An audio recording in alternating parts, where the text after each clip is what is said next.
I'm Austin, and this is Validated. Today I'm speaking with Chris Osborn, founder and CEO of Dialect, a Web3 messaging protocol built on Solana. Dialect's smart messaging stack offers features such as dynamic, composable DApp notifications, wallet-to-wallet chat, and the ability to mint and trade chat stickers as NFTs. Dialect is one of the handful of crypto companies building with a mobile-first mindset. According to Chris, when the next bull run comes, it's mobile that will be leading the next wave of adoption and activity. With over 5 billion smartphone users around the globe, I think it's a pretty solid bet. If we are on the verge of Web3's mobile breakout moment, what took us so long? It's not like conversations about crypto and mobile are new.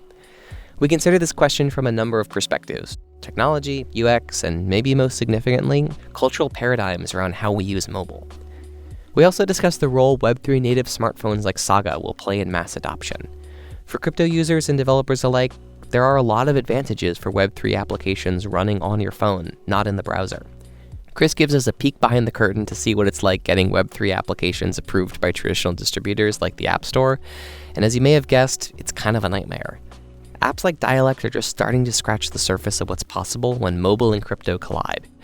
And I think we very well may look back on 2023 and see it as the year that crypto finally went mobile.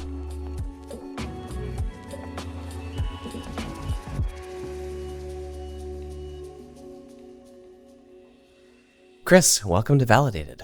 Austin, such a pleasure to be here. Thank you for having us. Yeah, I'm excited to talk with you guys today. I think one of the pieces that's going to be interesting here is I want to get into the evolution of mobile, why 12 years into crypto, there's basically still zero mobile. But you guys have obviously made a big bet on that being a future product category that makes a ton of sense. We'll talk a little bit about the Solana mobile stack and the sort of activities that many chains are doing, pushing into mobile software and stuff. But I want to kind of start out with, how did you get into this crazy, wacky world of crypto? And what inspired you to break into the space with a product like Dialect?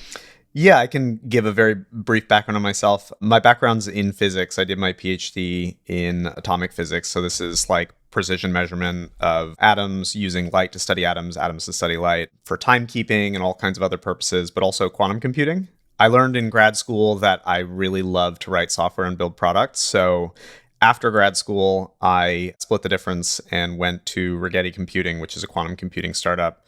Ended up leading one of the 3 teams that launched Quantum Cloud Services, which was like AWS for quantum computing at the time. And that really gave me the startup bug of getting into building and the entrepreneurial spirit. So left Rigetti, founded this company actually pre-crypto, and ended up doing YC on a totally different idea. What was that original idea? It was like GitHub for your finances. So it was kind of in the retail investing space. Yeah. And it was very fun. We had a great Hacker News launch. But as Paul Graham always says, there's that first activation and then the trough of sorrow where you're trying to actually retain your users. And around that time, I had known about Solana for about a year. So summer of 2021, I was seeing the explosion of incredible projects in the Solana ecosystem. And by early fall, decided to pivot the business fully into Solana. So the rest is history. And that's when we got started on Dialect. So about a year and a half ago. Love it. So Dialect is a Web3 messaging and notification protocol. It lets you do a lot of neat things like collect NFT stickers and execute smart contracts through chat. And we'll get into those specifics. But first, I want to step back and contextualize this conversation within the broader history of mobile. If we're talking about the original mobile revolution, the early days of the iPhone and Android really taking off as mainstream platforms for consumers, it was as much a technology revolution with new hardware and new formats as it was a usability revolution, new software paradigms about how to interact with hardware. You can't have something like Tinder without something like the iPhone. You needed a camera, you needed multi-touch, you needed an app store. Using Tinder on a web browser just would have been a very weird experience, especially in, say, 2010. But crypto doesn't have a technology revolution going into mobile for the most part. At least I wouldn't say. I'd say that we've been sort of promised that mobile's coming by various projects for the last 6 years. Really, since the start of Ethereum, there are people who are like, oh, you'll be able to run a node on your phone. You'll be able to transact on your phone. You'll be able. There were whole blockchain layer 1 started with the idea that they were going to be a mobile first X, Y, or Z. And none of that worked or caught on. Like if you look at the data today, it's over 80% of transactions are still initiated from a desktop class web browser. So Two questions here. One, why do you think it is that way? And why has it taken so long for anything to potentially start to change that paradigm? It's an excellent question. And I think one very deep question. And we've spent a lot of time at Dialect, and I myself personally have thought quite a bit about this based on the strategic decisions we've made. I think it's multifaceted. And rewinding a little bit to a couple of the things you mentioned before about how, like, for example, Tinder couldn't exist without these like sort of basic pieces that needed to come together in phone hardware. Obviously, like Uber's the classic example there. Like suddenly you've got GPS technology and capabilities in a phone, and now you can create this rideshare economy. Yeah, it's like imagine sending everyone a pager. Like there's no way Uber would have been a scalable business. So there's no question at all. And it's worth stating because it's such a profound and simple concept, but I think there's no question at all that the hardware and the technology that we make available goes hand in hand with the kinds of applications and the kinds of like human computer interface designs that come out of it. And to answer your question about crypto, we've spent some time thinking about this. I think the answer I would give here is we're exploring some really sort of like profound new user experience concepts in crypto that are both a boon and like an incredible new design space, as well as, and I wouldn't say a burden, but sort of like there are things you are able to do really easily on web and on desktop that are not quite there yet on mobile. So take, for example, wallet authentication. The actual reason I got into crypto, I mean, like I learned about proof of work in 2011, blew my mind, like top 10 most impactful concepts that I've ever learned in my life. But from a practical, like I want to build in crypto, one, it was like speed, cost, and scale of Solana, where it's like, okay, now it's time. Like we can really build for consumers. But the kind of like, I like to say the nerd snipe concept was wallet authentication, which is this really extraordinary new primitive for how we like custody our assets, what we own in our digital lives, and prove who we are on the internet. And it's a extremely powerful new primitive. Before wallets is really like, do you have access to an email inbox is kind of like how you prove ownership on the internet. And obviously with usernames and passwords and all that. And this kind of interoperability, the fact that you have this universal identity layer, is this amazing new toolkit at our disposal. But on web, it operates through the Chrome extension. So pretty dominantly, the way that we sign into or sign up to products in crypto is through a Connect Wallet Chrome extension, kind of like a pop-up. And the same thing doesn't quite exist in mobile. Right. And so a very big part of this is like as a developer, and let's say I'm a Web3 developer and I'm thinking about building for mobile, there's only so much like work that we can do at any given time to help design a better experience. So I would argue over the last 6 years or so, we've been still trying to figure out web. This new authentication model is this really complex, as much technical as it is kind of user experience design space. And on mobile, we don't really have the same primitives. Obviously, there's deep linking. And with Dialect, we have implemented some deep linking between Dialect itself and, let's say, Phantom or some other mobile wallet. But the same rails don't quite exist. And while we're still trying to get our heads around exactly what that user experience should be like, mobile just has less of the kind of like standards that we can use in web. And the last point I would make here about why I don't think this has been adopted yet is, let's say you're working hard to find that intuitive user experience, and then you submit your first build to the App Store, and the App Store rejects it and says, we have issues with certain kinds of technology that you're working on. So combining the fact that it's so hard to create intuitive user experiences together with, by the time you ship this thing to the App Store, it may not even get accepted. I think there's just been too many barriers to figure out historically, like too many conceptual and design, and then let's say like compliance or App Store regulation barriers. It's interesting. Yeah. So I guess there's a few things there's a lot to dig into here. One of the pieces is, you mentioned that sort of the scale and power of a network like Solana is sort of necessary here. I kind of want to get into why you think that's the case, because there is this sort of assumption that people want to do high value work on the desktop and that mobile is inherently a lower value system. I don't think there's very many people in the early days of the internet who felt comfortable booking an international flight on the website. They called Delta or whatever, they called, their travel agent, and then they booked high value items. And slowly there's a value chain that moves down there. And now like we're very comfortable booking anything on a desktop browser. Mobile's maybe a little less. Do you think that, first off, do you think that's accurate? That there is some sort of idea that like, oh, if I'm going to etrade.com, I'm going to be buying thousands of dollars of stock. But if I'm buying like $15 of Tesla, I can do that on Robinhood. Yeah, that's, I think, an excellent metaphor. And I would say probably if you look at the last several years of crypto, a lot of the early breakout application like use cases are around these more serious kind of, let's say, like DeFi trading and maybe more power user style NFT trading and collecting. There's no question about that. If you look at a lot of the experiences, though, that you do in these spaces, there's often, at the very least, a satellite experience that happens on mobile. And that might be notifications that tell you that there's something that's available that you need to act on. And so it might be in the form of notifications, or just kind of like there's this very complex relationship between kind of like how we live our lives on desktop and how we live them on mobile. And I would actually say it's also kind of like culture and country specific. Living in the United States, I spend a fair amount of time on my desktop computer because I sit down to my desktop when I sit down to work every day. And now all these things that I might also do on mobile, I can do on desktop.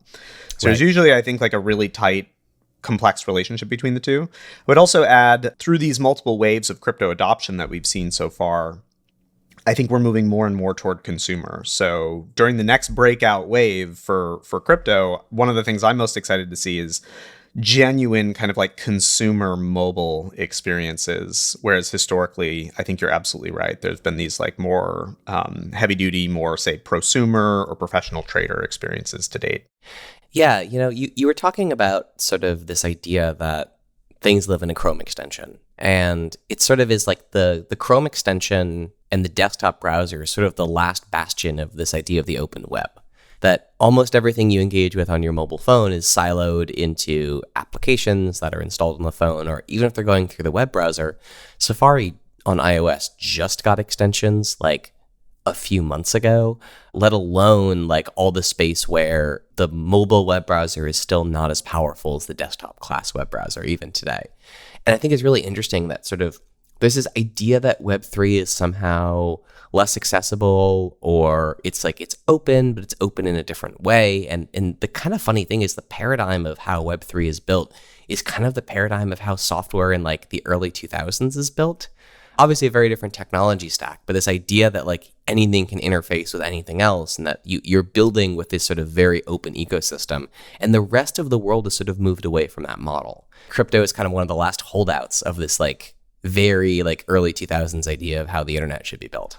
Yeah, and I think in some ways, hopefully we can come back to a little bit of that. With wallet authentication, like I said, this was the concept that really practically got me so excited about building, that in any environment, anywhere, you can prove who you are on this universal user table. So you're absolutely right that especially with native mobile apps, we live in kind of like a more siloed and more sequestered internet and digital experience than ever. The web is sort of like desktop web is a more open experience.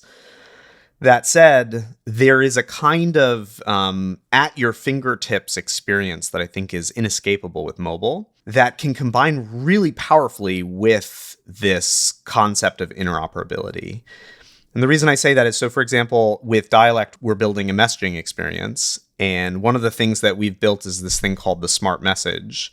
And the smart messages let you interact and execute any smart contract directly from the message, like one tap signing experience. And the right way to think about that is like in Web 2, you get a text from your bank telling you your credit statement is due. And you say, okay, well, I'll tap the link, and then you get taken to an embedded browser and you're not logged in there. And so you can't take the action right then. Maybe you just don't have the mobile app. So you say 6 hours from now when I'm back at my computer, I'll take care of this.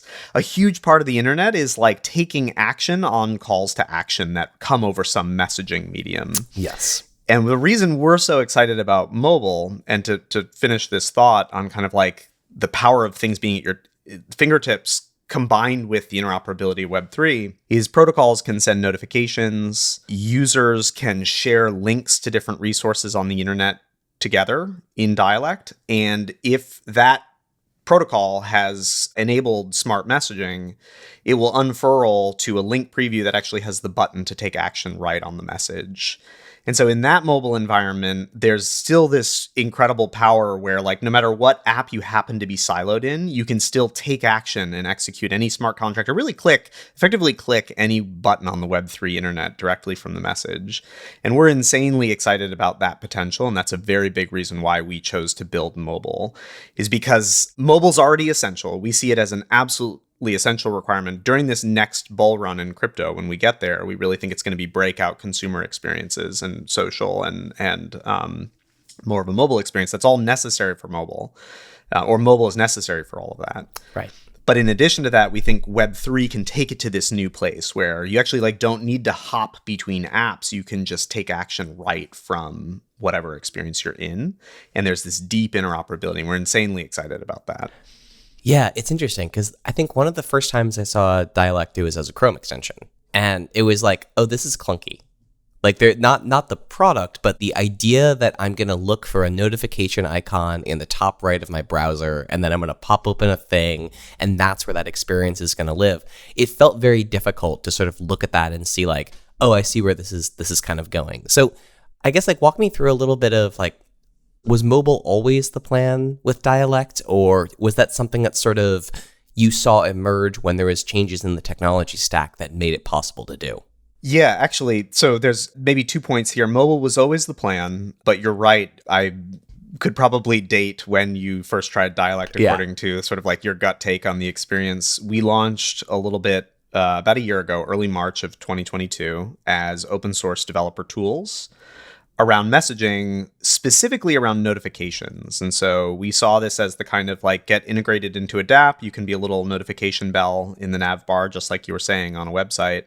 And when a user taps that, they can like opt in directly to start receiving notifications, either by email, text message, but most importantly and most interestingly to us, through the Dialect messaging protocol. So in the same way that a business owns an email address and uses that to send notifications, timely alerts, offers, and whatnot to its customers, a DApp would own a messaging key pair that they then use to send these trusted messages to users. Yeah. We had no question that mobile was the plan. And the reason we supported email and text message for these notifications is because that can actually arrive as like a notification on the lock screen of your phone, which to us is absolutely necessary 100%. For that kind of like engagement, retention. Like that's the whole purpose.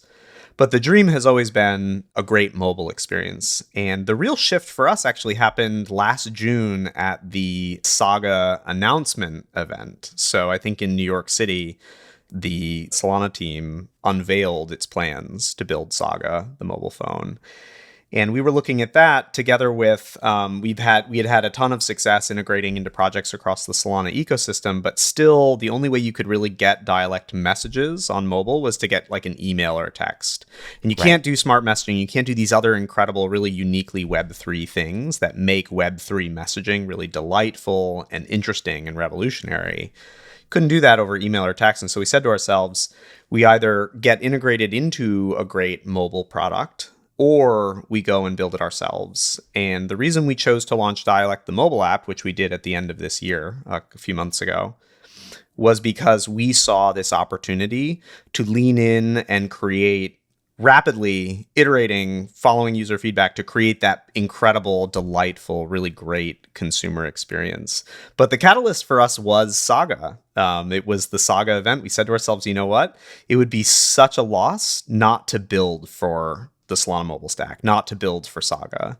And that was kind of the forcing function for us to say, let's just lean in, let's build a great consumer experience, let's continue to support our developer tooling and make our tools available for anyone else who wants to integrate messaging or send and receive messages through our network. But creating and shipping that delightful experience was instigated by Saga.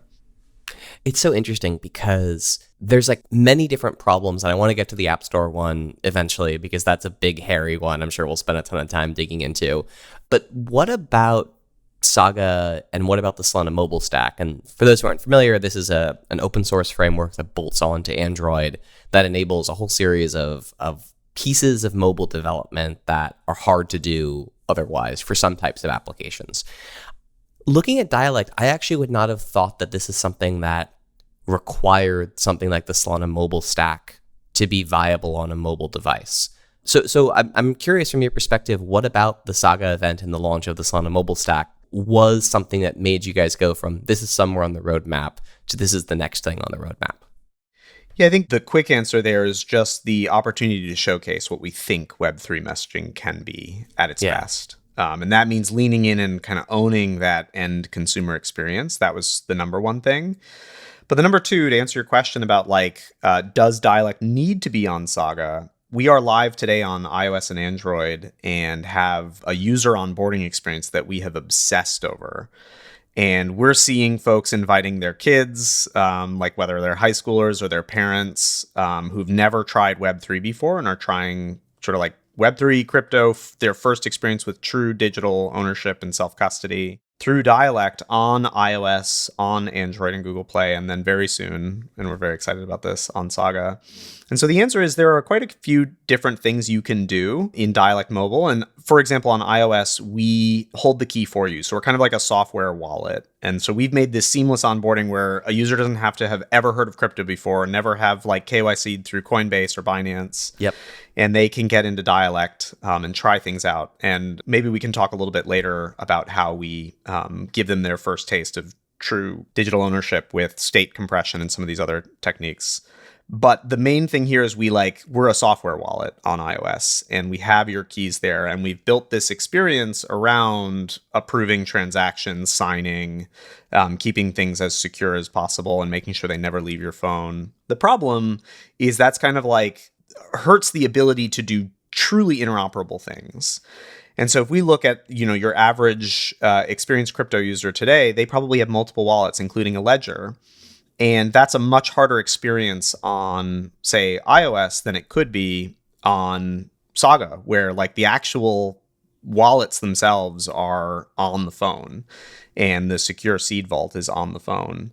And so we see this as a security and privacy trade-off. Saga really is the future, security and user experience. We see this as a security and user experience trade-off. And Saga operates at that sweet spot where you can have really best-in-class self-custody and security, and then an operating system level experience of being able to sign transactions, approve, interact with products seamlessly. And so we've taken quite a bit of a compromise building for iOS on the user experience side. Interesting. And have multiple layers of other things. I'll spare you the details, but we're here for the details though. Because this is actually part of what I think is really interesting. The smart messaging system you talked about and the whole connection and interplay here, you basically need to have the wallet that you're signing quote unquote important transactions with connected into Dialect in some manner. So how have you thought about that? Is there sort of the Dialect quote unquote hot wallet and then the ability to connect in a ledger or something like that? This is the show where we can get into that kind of stuff. Yeah, that's exactly right. I love that you want to get into the details. We would love to describe that. So on iOS today, and this is a feature that is actually already approved to the App Store, and we're resolving a couple infrastructure things right now. We've introduced the concept of linking wallets. And so when you sign up for Dialect, yes, you can import any private key or seed phrase from if you're a power user and you have something that you want to use from that experience. Obviously, we would never recommend you do that with an actual Ledger wallet. But if you have a hot wallet, that's kind of where you do your thing and you want to bring that in, you can. Otherwise, we generate a new seed phrase for you on the spot and you get your keys out of the box. Super easy. And we like to think of this as your messaging wallet. And I'm a firm believer that in the future, more and more we will have a more heterogeneous set of wallets. Sort of putting everything into one wallet, I think is just a sign of how the sort of user experience around wallets today. But we're excited that there can be many different kinds of wallets for many different purposes. So we're kicking that off in Dialect by saying this is your messaging wallet. Treat it as an extra hot wallet, meaning this is one where the goal is to have fun and do social things and kind of dabble a little bit in crypto and send and receive messages. It is not to do really intensive DeFi or hold your most valuable NFTs. Right. However, a big part of your social experience might be around those assets that you have. So maybe you're in a trading group and you want to have your group chat on Dialect so that you can kind of like execute and do things as a group directly from smart messages. Or I think a little more tangible in consumer is I own a bunch of NFTs from some of my favorite projects, and they've got token gated chats on Dialect. Let's say I have a very expensive NFT. It's likely that community is one of the ones I'm most engaged with.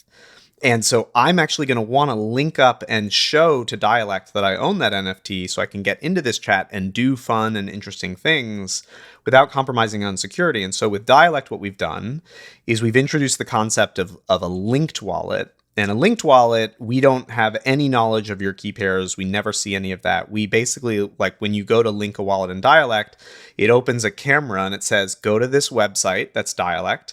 Use the normal Chrome extension Connect wallet, connect your ledger or anything else that you want in an environment where now, like just like the rest of the Web3 internet, you will never expose your private keys. It's fully safe and secure. And then you sign a message, which, you know, for the audience, signing messages is just proof of ownership. It's not actually submitting any transactions to the blockchain.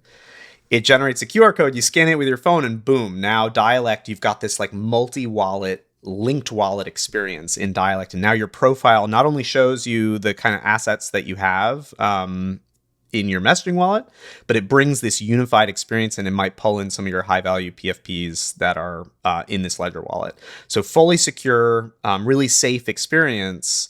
And now you can go and engage with the community there. And let's say a user wants to make a smart message offer and say, hey, I would like to buy this NFT from you. Would you be willing to sell it? This is all powered and possible in the near future through smart messages. You would then be able to sign, and it would say, okay, you're trying to sign on behalf of a hardware wallet. It's going to pull up this QR code scanner and say, go back to the website and scan this thing and like sign, approve the transaction with your ledger. And that experience is in development. You can probably imagine it's fairly complex here. Yeah.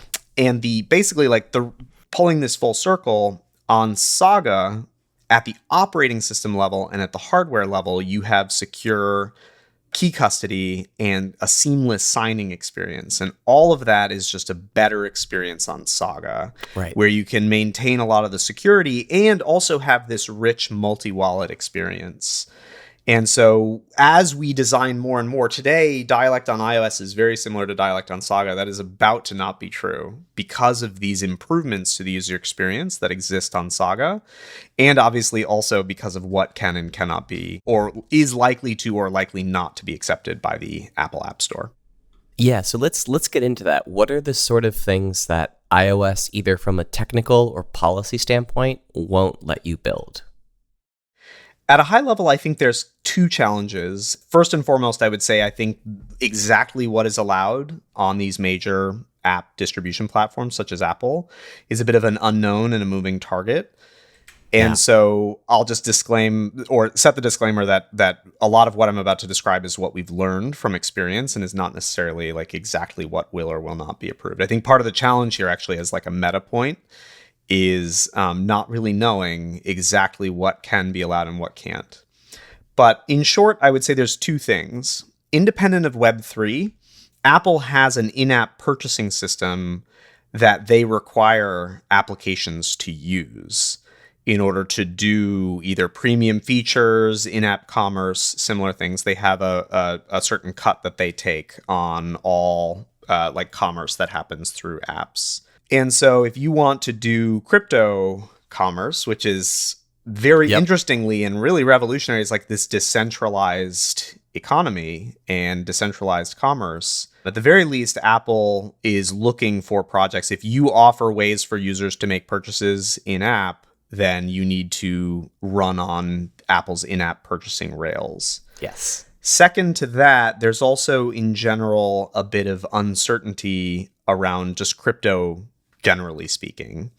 And so I will say right now at Dialect at this time, it is not clear to us that if we did find a very clean and harmonious user experience to allow users to do crypto while also using Apple's in-app purchasing infrastructure and in-app commerce infrastructure, it's not clear to us that would get accepted, even if we did work through that. So I think generally, and I think this is well known by the crypto community, that there's a little bit of like a some drama and kind of this sense that the major app stores are not crypto friendly. And so it's been a major hurdle in navigation for Dialect to build. So one, it's already hard enough to build great consumer experiences in Web3. As we talked about at the beginning of this conversation, like a big part of what we're doing in crypto is trying to find out what that great design is, that human computer interface experience is like totally different in Web3. Add the complexity of like what will the major app stores allow, and it gets it gets quite a bit more challenging. But it's really at a high level, it's those two things.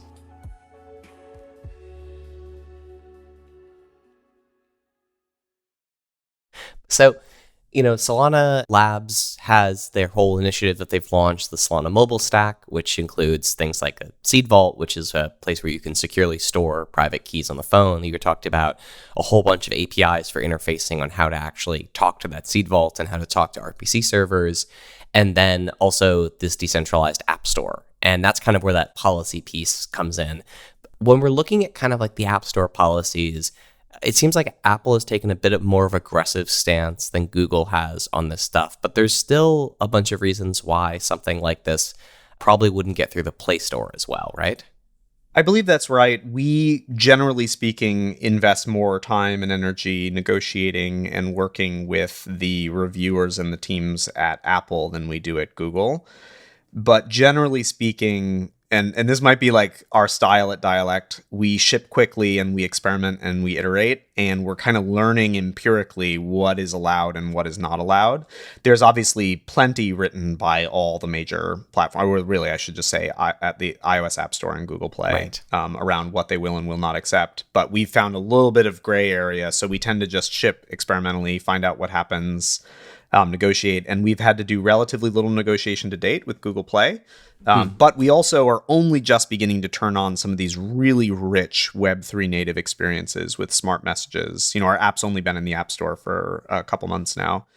And then we're also doing kind of like a new kind of NFT category with chat stickers, NFT chat stickers. And so there's like users are just beginning to trade, and this is commerce, and it's its own kind of like, there you could think of them as like premium purchases in Dialect, but it's really just trading NFT chat stickers. So exploring that as we go, and feeling more and more that like as these features get richer, Saga will be the environment where we can really lean in and just ace the user experience, really get it right, and learn how consumers want to engage with crypto. And we'll do best effort on these other platforms. Yeah, I'm curious because, one of the things about Dialect is the messages aren't all on chain, right? That's right. And so from that perspective, I'm sort of trying to understand Apple's hesitancy around something like Dialect, because on the base of it, even if they have a anti-crypto stance in some ways, you're really only using crypto at this point as the identity layer. And then in that case, it's not much different than signing into Twitter with my Twitter account, right? Yeah, I think the answer here is it's the messaging layer is not really the challenge. The way we talk about Dialect these days is we are a wallet, chat, and Web3 content platform. And so at a high level strategically, with Dialect, our attitude is that messaging alone is not enough to really differentiate Web3 messaging from Web2 messaging. It needs to provide differentiated value, and we need to create experiences that are not possible in Web2. The smart message is an example of that, where now I can execute protocols or really execute any button on the Web3 internet directly from a message. That's a kind of content. And it's also a kind of in-app experience where, like, especially if it's some kind of purchase, now it's technically an in-app purchase. And then obviously the other aspect of the content here is we're creating a lot of chat native, rich Web3 content. NFT chat stickers are one example. They're NFTs like any other, but they're animated, they're expressive, and if you have them in your wallet, you can use them in chat. And users can trade and transfer, do all this kind of stuff. You're absolutely right that the messaging layer itself is no longer on chain. When we launched a year ago, it was a fully on-chain protocol, and we learned pretty quickly that the bar for like consumer messaging is insanely high, like insanely high. And so the way we think about Web3 messaging is we will decentralize it over time as we find product market fit and create those, like, why would I even want to message in Web3? And we think we're well on our way on that journey, but we have a long way to go. And as, say, decentralized infrastructure, decentralized data storage solutions get more and more sophisticated, lower cost, all of that will probably decentralize again over time. But I think the App Store kind of concerns that they have is thinking of Dialect as a Web3 content platform where you can actually like have sort of all of Web3 at your fingertips through smart messages and other kinds of rich Web3 experiences. That's where most of the challenge is. Yeah, that's fascinating. So I want to talk a little bit about some of the other tech stack here. So one of the big things that has come up on Solana in the last few weeks is state compression.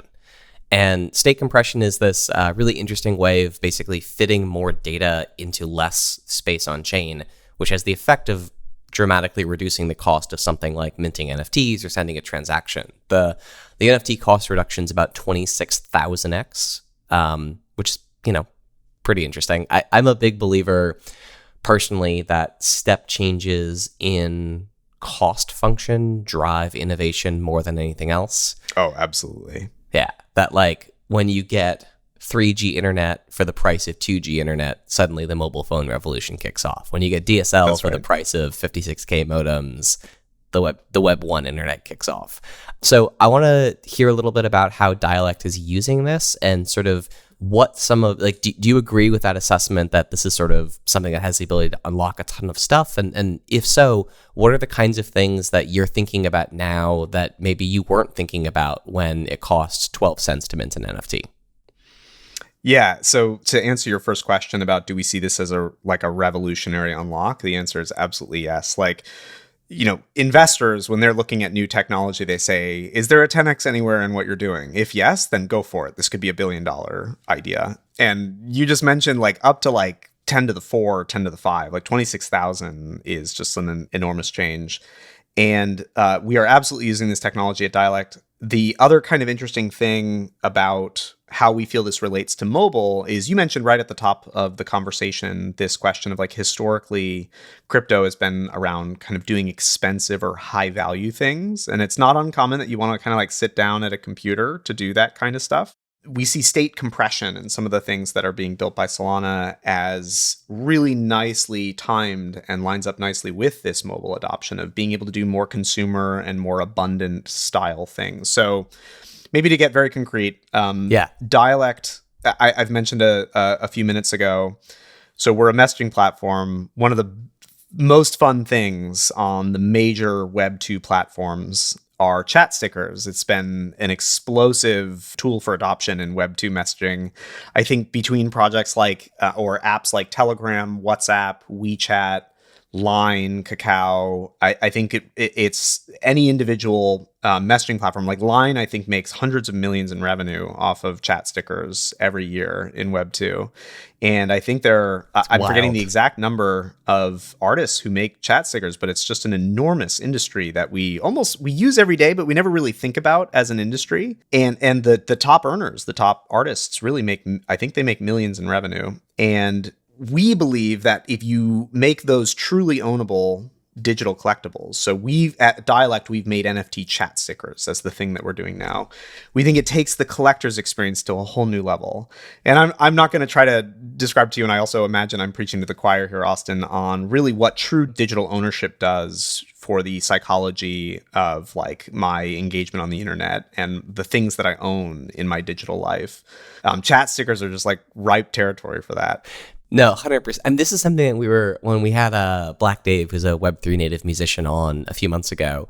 This was like one of the very strange things is Web3 is pretty much the only place that you own anything anymore. That the default for everything you interact with, whether it's software, books, media, physical goods you buy, they're all, even if you buy a camera, it's all governed under a licensing regime at the end of the day. And like crypto is one of the last places where you can actually own something. Yes. And we're having a ton of fun with a new kind of experience with ownership with NFT chat stickers. So we launched Dialect in late December with a dozen of our favorite one-of-one artists and a handful of PFP projects doing NFT chat stickers with us.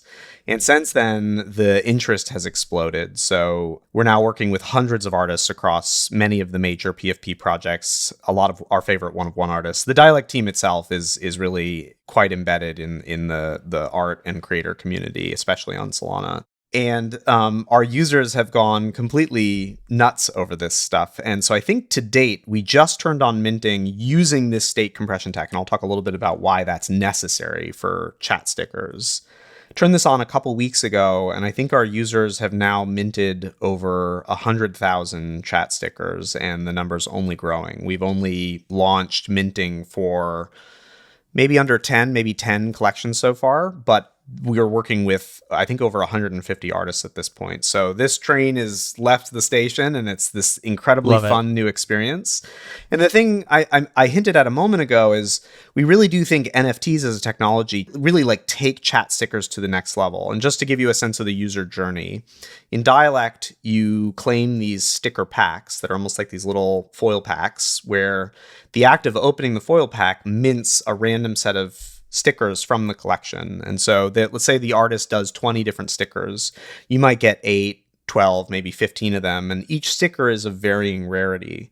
So we've created this whole new collector's experience in Dialect around this first kind of collectible, which is chat stickers.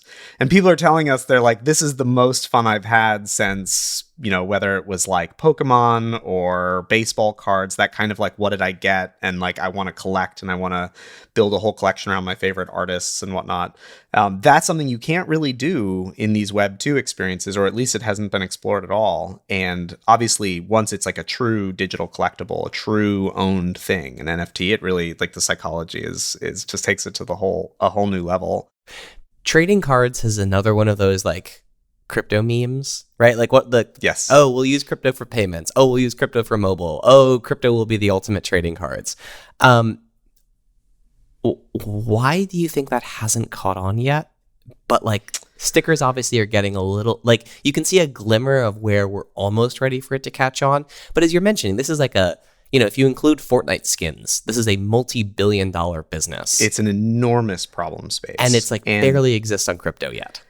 I think to answer your question, I really think it's exactly what you said at the beginning of this topic, which is it's a cost question. And this is why we use state compression. So just as an example, through this user journey, when users sign up for Dialect, depending on kind of supply and what artist is being featured at a given time, some users are just dropped their first sticker pack, and then they can open it and get those first NFTs. A lot of our users, I mentioned this earlier on the call, are either cousins or parents or kids of crypto natives, and they themselves maybe have never touched crypto in their lives. On iOS and on Google Play, for the vast majority of those users, we generate a key pair for you right on the spot, and there are no funds in that wallet. And by using state compression for these chat stickers, by using compressed NFTs, it allows Dialect to subsidize that first experience in crypto and that first experience in Web3, where I don't have to go through KYC and onboarding through an exchange, or I don't have to connect my wallet and do some other stuff. I get to do this thing that's a really, really mature and honed experience in Web2, which is try before you buy. And so the abundance of chat stickers, we are working with artists across the whole spectrum here, where on one end, we've got these really, really premier one-of-one artists who are doing very limited, very exclusive sticker drops to their holders. But the end that we feel is genuinely new product and like psychology and consumer problem space and design space is on the end of extreme abundance, where an artist may actually release stickers where, let's say, of the 20 stickers in the collection, half of them have over 100,000 in total supply. And so everybody gets an opportunity to like try and collect and use. And there's artists who are interested in like, I want to be that next major, like memeable sort of like crying emoji or sobbing experience, like that kind of a thing. And so we're exploring this side of the equation that's all about abundance. And you can only do that when you have these kinds of orders of magnitude improvements in scale. And so we're giving that first sort of like first taste of true digital ownership, where someone can kind of like follow a link from a friend that sent it to them, download it. They're just like kind of decompressing before bedtime, and on their phone, they can kind of go through this whole thing, mint their first chat stickers, try them out with their friends in chat, and they haven't had to do like even a penny of onboarding, like fiat onboarding or KYC. Yeah. So we see this, to answer your question, we see this as very much like our ability to subsidize and make this stuff vanishingly small in cost creates this massive kind of like collector's experience around massive supply and all of that. And it just wouldn't have been possible before state compression. Yeah, I love this. I love this thinking about the way these things work. I do want to kind of ask about that journey, though, because we've seen, very famously, there's the Polygon Reddit piece there. And if you look at, initial on-chain activity, what a huge success in bringing users to Polygon. Less than 0.1% from the data I've seen have tried anything else on the network because of it. So how do you sort of think about bringing people from, okay, I did a free NFT mint experience through compression on Dialect into, I'm actually signing transactions and I'm paying for stuff myself, and maybe I'm using, some part of the DeFi ecosystem where I've bought my first NFT that actually costs money. How do you think about navigating people through that? And also, do you think that's like part of Dialect's goal, or is that sort of up to someone else to figure out? Yeah, I think it's on all of us. I think the race during this bear market is to create new experiences, new foundational primitives that will enable explosive adoption during the next bull run. And at Dialect, we have this incredibly high conviction that chat is the gateway to the next wave of crypto adoption. And there's a few reasons why we believe that's true. And we also think there's some things, as I've been mentioning earlier, that make messaging and chat in Web3 fundamentally different than it is in Web2. And part of that is ownable, truly like digital ownership around collectibles that are social and fun. And yes, it's like a fantastic growth tactic for us.